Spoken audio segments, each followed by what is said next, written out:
Hello students, my name is Amlan. Today in this video, I am going to discuss about the measurement of electrode potential. But before I start the video, I request you to subscribe the channel and click the bell icon so that you get the notification when I upload a new video. So first of all, I want to tell you that for the measurement of electrode potential, we need a reference electrode. Electrode potential আমি already আগৰ ভিডিওটোত পঢ়ি আহিলো গতিকে electrode potential determine কৰিবৰ কাৰণে আমাক এডাল reference electrode লাগিব so what is the reference electrode a reference electrode is taken whose electrode potential is 0 at all temperatures তাৰ মানে আমি যিকোনো এডাল ইলেক্ট্ৰড সাপোজ কপাৰ ল'ব পাৰো বা জিংক ল'ব পাৰো এই ইলেক্ট্ৰডডালৰ পটেনশিয়াল ডিটাৰমাইন কৰিবৰ কাৰণে আমি এডাল ৰেফাৰেন্স ইলেক্ট্ৰড ল'ব লাগিব আৰু সেই ৰেফাৰেন্স ইলেক্ট্ৰডডালৰ পটেনশিয়াল হ'ব 0 ভোল্ট at all temperature যিকোনো টেম্পাৰেচাৰত তাৰ পটেনশিয়াল 0 হ'ব ৰেফাৰেন্স ইলেক্ট্ৰডডালৰ আৰু with respect to that reference electrode will determine the electrode potential of the other electrode. The reference electrode is the standard hydrogen electrode. আৰু আমি usually যিডাল reference electrode লওঁ সেই reference electrode ডাল hydrogen electrode লোৱা হয় তাৰ মানে with respect to that hydrogen electrode we determine the electrode potential of the other electrode. For example, আমি যদি কপাৰৰ ইলেক্ট্ৰড পটেনশিয়াল উলিয়াব বিচাৰো তেতিয়াহলে আমি কপাৰৰ ইলেক্ট্ৰড পটেনশিয়াল উলিয়াম with respect to this standard hydrogen electrode because electrode potential of this standard hydrogen electrode is arbitrarily taken as 0 তাৰ মানে ইয়াৰ electrode potential আমি 0 বুলি ধৰি লওঁ আৰু with respect to this we determine electrode potential of the other electrode. Now আমি চাম what is the standard hydrogen electrode. Standard hydrogen electrode বুলি যে আমি কৈছো actually এই standard hydrogen electrode ডাল কি হয় so it consists of a platinum electrode এডাল platinum electrode থাকিব এডাল platinum wire থাকিব an acidic solution like HCl aqueous solution of HCl lumami with concentration of hydrogen ion is 1 molar 1 molar hydrogen ion concentration thoka eta acidic solution lom usually HCl jar majedi hydrogen gas bubble kora hobo and that hydrogen gas usually at 1 bar jeti ami standard hydrogen electrode boli kom tetia tat ami hydrogen gas 1 bar rakhibo laibo aru hydrogen ion concentration in the HCl solution should be 1 molar. Etu setup dekhwa hoise yan. So this is the setup for standard hydrogen electrode. Yat ami ki korim edal platinum wire thakibo. This is the platinum wire. It is a conducting material platinum. Aru edal eta HCl solution normally eta acidic solution at dubai thwa thakibo. This is the HCl solution and concentration of H plus hydrogen ion in this HCl solution is 1 molar. আৰু এই 1 molar HCl solution টোৰ মাজেদি আমি hydrogen gas bubble কৰিম এফালেদি আমি hydrogen gas আহিবলৈ দিম আৰু এই হাইড্ৰোজেন গ্যাস 1 bar থকা হ'ব 1 bar থকা হাইড্ৰোজেন গ্যাস এই HCl solution টোৰ মাজেদি বাবল কৰোৱা হ'ব আৰু এই HCl solution টোত হাইড্ৰোজেন আয়নৰ কনসেন্ট্ৰেচন হ'ব 1 molar আৰু ইয়াত কন্ডাকশনৰ কাৰণে আমি কি ৰাখিম এডাল প্লাটিনাম ওয়্যাৰ কানেক্ট কৰি থোৱা থাকিব তাৰ মানে কি হ'ব এই প্লাটিনাম ওয়্যাৰডালৰ মাজেদি ইয়াত জেনাৰেট হোৱা ইলেক্ট্ৰন বা বাহিৰৰ পৰা অহা ইলেক্ট্ৰন এফালেদি অহা যোৱা কৰিব পাৰিব so this is the platinum wire this is the HCl solution and through this inlet hydrogen gas is bubble গতিকে ইয়াত আমি হাইড্ৰোজেনৰ দুটা স্পেচিছ পাইছো এটা হৈছে হাইড্ৰোজেন H2 এটা হৈছে H+ hydrogen gas H2 আৰু hydrogen আয়নৰ কাৰণে H+ গতিকে ইয়াত আমি reaction to কি পাম suppose we see the reaction in terms of reduction then তেতিয়াহলে কি হ'ব H+ aqueous plus electron changes to half H2 তাৰ মানে H+ আয়নটোৱে ইলেক্ট্ৰন এটা লৈ H2 hydrogen gas হলে চেঞ্জ হ'ব so this is the reaction taking place in the standard hydrogen electrode. A standard hydrogen electrode এই ৰিয়েকশ্যনটো ঘটিব আৰু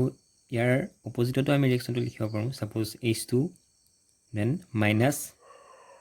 electron changes to H plus আপোনাৰ ৰিয়েকশ্যনটো এনেকুৱা হ'ব suppose half H2 this is gas minus electron then H plus so এই ৰিয়েকশ্যনটো এনেকুৱা হ'ব পাৰে so এই ৰিয়েকশ্যনটো ফাৰ্ষ্ট ৰিয়েকশ্যনটো হৈছে in terms of reduction H plus is sending to H2 in the second reaction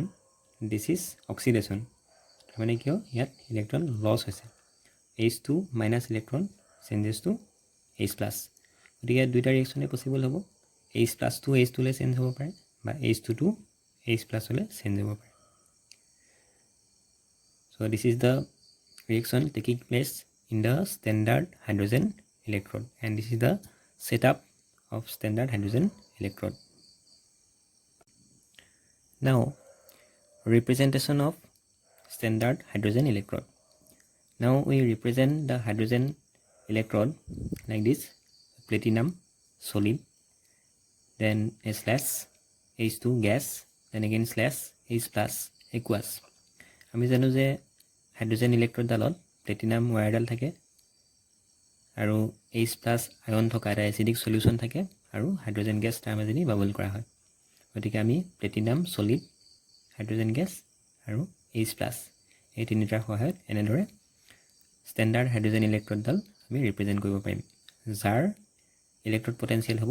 0 volt গতিকে electrode potential of standard hydrogen electrode is 0 volt. এতিয়া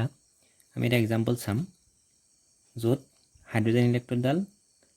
আনডাল ইলেক্ট্ৰডৰ লগত combine কৰি এটা ইলেক্ট্ৰকেমিকেল সেল ফৰ্ম কৰা হ'ব ফৰ এক্সাম্পল আমি ললো লেফট হেণ্ড সাইডত যেটো হাফ সেল থাকিব সেই হাফ সেলটোত আমি এডাল হাইড্ৰোজেন ইলেক্ট্ৰড ললো আৰু ৰাইট হেণ্ড সাইডত যেটো হাফ সেল থাকিব সেই হাফ সেলটোত আমি এটা কপাৰৰ সিস্টেম ললো সাপোজ that copper 2 ion আছে +2 ion in the solution আৰু তাত এডাল কপাৰৰ ইলেক্ট্ৰড আছে so this electrochemical cell is formed by hydrogen electrode and copper electrode and the whole system is maintained at 298 Kelvin 298 Kelvin to আমি লৈছো because we have to consider the standard state consider কৰিবৰ কাৰণে আমি এই সেলটো 298 কেলভিনত ৰাখিছো আৰু ইলেক্ট্ৰকেমিকেল cell এটা কেনেদৰে ৰিপ্ৰেজেন্ট কৰা হয় আমি আগৰ ভিডিঅত চাই আহিছো গতিকে ইয়াত আমি এতিয়া এই সেলটোৰ যেটো পটেনচিয়েল পাম that potential is found to be +0.34 volt তাৰ মানে আমি hydrogen electrode this part is for hydrogen electrode and this part is for copper electrode গতিকে এই দুটা হাফ সেল কম্বাইন কৰি আমি যেটো ইলেক্ট্ৰকেমিকেল সেল পালো তাৰ সেই সেলটোৰ সেল পটেনচিয়েল আমি পাইছো +0.34 ভোল্ট আৰু আমি জানো যে হাইড্ৰোজেন ইলেক্ট্ৰড ডালৰ পটেনচিয়েল হয় 0 volt because it is standard hydrogen electrode and it is used as a reference electrode হিচাপে ব্যৱহাৰ কৰি আমি হিডাল ইলেক্ট্ৰডৰ পটেনচিয়েল ডিটাৰমাইন কৰিব পাৰোঁ তাৰ মানে আমি ইয়াত হাইড্ৰোজেন ইলেক্ট্ৰড ডাল ইউজ কৰিছো কিহৰ কাৰণে to determine the electrode potential of this copper electrode গতিকে আমি সেল পটেনচিয়েল ইয়াত পাম 0.03 ভোল্ট 34 ভোল্ট আৰু হাইড্ৰোজেন ইলেক্ট্ৰডৰ ইলেক্ট্ৰড পটেনচিয়েল হৈছে 0 ভোল্ট গতিকে ডেফিনেটলি আমি যেটো পটেনচিয়েল পাম that potential is for copper electrode তাৰ মানে কপাৰ ইলেক্ট্ৰড ডালৰ পটেনচিয়েল হ'ব 0.34 ভোল্ট গতিকে এনেদৰে আমি হাইড্ৰোজেন ইলেক্ট্ৰডৰ লগত কম্বাইন কৰি আন এডাল ইলেক্ট্ৰডৰ পটেনচিয়েল উলিয়াব পাৰোঁ ঠিক তেনেদৰে আমি হাইড্ৰোজেন ইলেক্ট্ৰডৰ লগত যদি জিংক ইলেক্ট্ৰড কম্বাইন কৰি এটা ইলেক্ট্ৰকেমিকেল সেল ফৰ্ম কৰোঁ তেতিয়াহ'লে তাৰ পৰা আমি জিংকৰ ইলেক্ট্ৰড পটেনচিয়েল উলিয়াব পাৰিম যদি আমি হাইড্ৰোজেন ইলেক্ট্ৰডৰ লগত সিলভাৰৰ ইলেক্ট্ৰড এডাল কম্বাইন কৰি এটা ইলেক্ট্ৰকেমিকেল সেল ফৰ্ম কৰোঁ তেতিয়াহ'লে তাৰ পৰা আমি সিলভাৰৰ ইলেক্ট্ৰড পটেনচিয়েল উলিয়াব পাৰিম গতিকে তেনেদৰে আমি হাইড্ৰোজেন ইলেক্ট্ৰডৰ লগত অন্য ইলেক্ট্ৰডবিলাক কম্বাইন কৰি সবৰে কি কৰিব পাৰিম electrode potential determine কৰিব পাৰিম so electrode potentials of the electrodes are determined by combining them with standard hydrogen electrode which is used as a reference electrode and it is used as a reference electrode because electrode potential value of hydrogen electrode is 0 in standard state. এতিয়া আমি চাম আৰু এটা important topic ইলেক্ট্ৰকেমিকেল সিৰিজ। তো ইলেক্ট্ৰকেমিকেল সিৰিজ কি হয় যে আমাৰ যিখিনি ইলেক্ট্ৰড আছে কমন যিখিনি ইলেক্ট্ৰড আছে সেই ইলেক্ট্ৰডখিনিৰ পটেনচিয়েল আমি ডিটাৰমাইন কৰোঁ with respect two standard hydrogen electrode. তাৰমানে ষ্টেণ্ডাৰ্ড হাইড্ৰজেন ইলেক্ট্ৰডৰ লগত কম্বাইন কৰি আমি সেই ইলেক্ট্ৰডবিলাকৰ পটেনচিয়েল ডিটাৰমাইন কৰোঁ। গতিকে সেই ইলেক্ট্ৰডখিনি আমি এটা অৰ্ডাৰত এৰেঞ্জ কৰিব পাৰিম আৰু যিটো অৰ্ডাৰত আমি এৰেঞ্জ কৰিম সেই অৰ্ডাৰটোকে বা সেই এৰেঞ্জমেণ্টটোকে আমি কওঁ ইলেক্ট্ৰকেমিকেল সিৰিজ। চ' elements are arranged in order of their standard electrode potentials which is called electrochemical series. তাৰমানে আমি যিখিনি ইলেক্ট্ৰড পাম suppose copper silver iron nickel lithium sodium potassium সেই ইলেক্ট্ৰডখিনি আমি এটা অৰ্ডাৰত সজাব পাৰিম with respect to their standard electrode potential. কাৰণ প্ৰতিডাল ইলেক্ট্ৰডৰ এটা এটা নিজৰ নিজৰ ইলেক্ট্ৰড পটেনচিয়েল থাকিব। গতিকে সেই ইলেক্ট্ৰনখিনি যদি আমি সজাই পেলাওঁ তেতিয়াহ'লে সেই যিটো সিৰিজ পাম সেই সিৰিজটোকে আমি কৈছোঁ ইলেক্ট্ৰকেমিকেল সিৰিজ। আৰু ইলেক্ট্ৰকেমিকেল সিৰিজত থকা প্ৰতিডাল ইলেক্ট্ৰডৰ ইলেক্ট্ৰড পটেনচিয়েলটো আমি ডিটাৰমাইন কৰোঁ with respect two standard hydrogen electrode. আৰু ষ্টেণ্ডাৰ্ড হাইড্ৰজেন ইলেক্ট্ৰডৰ ইলেক্ট্ৰড পটেনচিয়েল সদায় 0 ভল্ট, কিন্তু বাকীবিলাকৰ নিজৰ নিজৰ এটা ভেলু থাকিব। যেনেকৈ আমি কপাৰ অলৰেডি পাই আহিলোঁ +0.34 ভল্ট, তেনেকৈ আমি জিংকৰ পাম -0.76 ভল্ট। তেনেকৈ আমি বেলেগ বেলেগ ইলেক্ট্ৰডৰ প্ৰতিডালৰে নিজৰ নিজৰ ইলেক্ট্ৰড পটেনচিয়েল থাকিব। আৰু সেই ইলেক্ট্ৰড পটেনচিয়েলৰ হিচাপত আমি যদি ইলেক্ট্ৰডখিনি সজাই দিওঁ তেতিয়াহ'লে সেই যিটো সিৰিজ পাম সেই সিৰিজটোকে আমি ক'ম ইলেক্ট্ৰকেমিকেল সিৰিজ। এতিয়া আমি যিটো ইলেক্ট্ৰকেমিকেল সিৰিজৰ কথা ক'লোঁ সেই সিৰিজটো তোমালোকে কিতাপত দেখিবা যে তাত ইলেক্ট্ৰডবিলাক এনেকৈ সজাই থোৱা থাকিব। আৰু সেই ইলেক্ট্ৰকেমিকেল সিৰিজটোৰ একেবাৰে ওপৰত থাকে fluorine F2+2 electron changes to 2F negative. তাৰমানে ফ্ল'ৰিন ইলেক্ট্ৰডডালৰ এইটো হৈছে ৰিডাকশ্যন ৰিয়েকশ্যনটো F2 পৰা F নিগেটিভলৈ চেঞ্জ হৈছে আৰু তাৰ ইলেক্ট্ৰড পটেনচিয়েল হৈছে 2.87 ভল্ট ফ্ল'ৰিনৰ কাৰণে। তেনেকৈ আৰু তলত বহুত ইলেক্ট্ৰড থাকিব, মাজত থাকিব হাইড্ৰজেন ইলেক্ট্ৰডডালৰ কাৰণে। এইটো হৈছে হাইড্ৰজেন ইলেক্ট্ৰডৰ line 2H++2 electron changes to H2। তাৰমানে H+ৰ পৰা সি H2লৈ সলনি হ'ব আৰু ইয়াৰ ইলেক্ট্ৰড পটেনচিয়েল আমি জানো 0 volt because this is the standard hydrogen electrode. Standard hydrogen ইলেক্ট্ৰডৰ সদায় ইলেক্ট্ৰড পটেনচিয়েল 0 ভল্ট। আৰু একেবাৰে তলত ইয়াৰ মাজত আৰু বহুত ইলেক্ট্ৰড থাকিব। একেবাৰে তলত তোমালোকে দেখিবা যে লিথিয়াম আছে, লিথিয়াম প্লাছ এটা ইলেক্ট্ৰন ল'ব আৰু লিথিয়ামলৈ চেঞ্জ হ'ব। এই লিথিয়াম ইলেক্ট্ৰডডালৰ ইলেক্ট্ৰড পটেনচিয়েল তোমালোকে দেখিবা যে -3.05 ভল্ট। চ' আমি দেখিলোঁ যে ইলেক্ট্ৰডবিলাকৰ পটেনচিয়েল যিটো ইলেক্ট্ৰড পটেনচিয়েল থাকিব ষ্টেণ্ডাৰ্ড ইলেক্ট্ৰড পটেনচিয়েল সেইটো ওপৰৰ পৰা তললৈ কমি কমি আহি আছে। তাৰমানে আমি ওপৰখিনি পজিটিভ আছে তলৰ ফালে নিগেটিভ হৈ আহি আছে। আৰু আমি এইটো মনত ৰাখিব লাগিব যে ষ্টেণ্ডাৰ্ড ইলেক্ট্ৰড পটেনচিয়েল মানে হৈছে যে ষ্টেণ্ডাৰ্ড ৰিডাকশ্যন পটেনচিয়েল। আমি আগৰ ভিডিঅ'ত পঢ়ি আহিছোঁ যে ষ্টেণ্ডাৰ্ড ইলেক্ট্ৰড পটেনচিয়েল বুলি যেতিয়া আমি কওঁ আমি ষ্টেণ্ডাৰ্ড ৰিডাকশ্যন পটেনচিয়েলটোক বুজোঁ। গতিকে ফ্ল'ৰিনৰ ষ্টেণ্ডাৰ্ড ইলেক্ট্ৰড পটেনচিয়েল হৈছে 2.87 ভল্ট আৰু একেবাৰে শেষত থকা লিথিয়ামৰ হৈছে -3.05 ভল্ট। গতিকে আমি দেখিলোঁ যে ফ্ল'ৰিনৰ ষ্টেণ্ডাৰ্ড ইলেক্ট্ৰড পটেনচিয়েল চবতকৈ বেছি পজিটিভ। তাৰমানে আমি কি বুজিব লাগিব ফ্ল'ৰিনৰ ৰিডাকশ্যন হোৱাৰ টেণ্ডেঞ্চি বেছি। গতিকে তাৰ যদি নিজৰ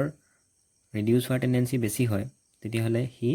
বেলেগ এটা এলিমেণ্টক কি কৰিব অক্সিডাইজ কৰিব। গতিকে ফ্ল'ৰিনটোক আমি ক'ব পাৰোঁ it is a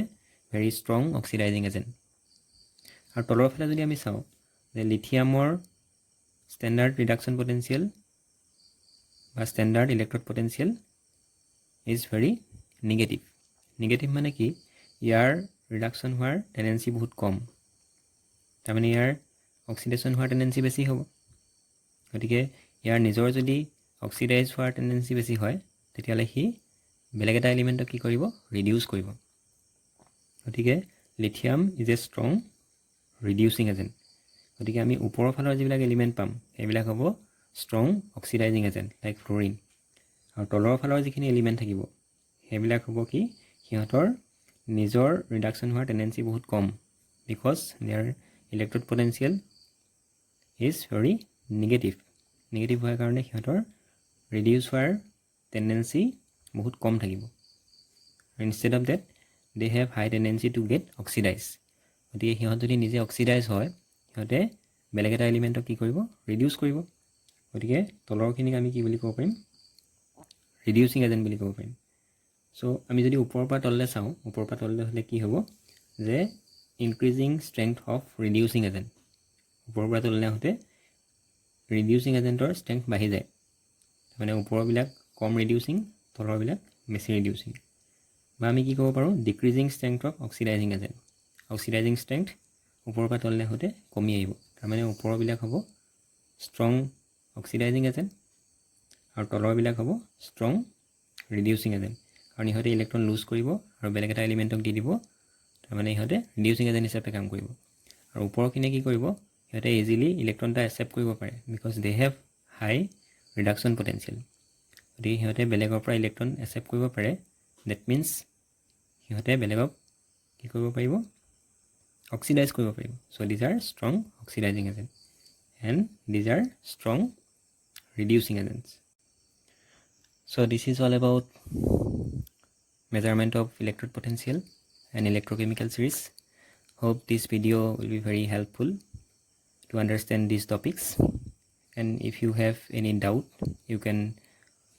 or questions you can put them in the comment box. Thank you.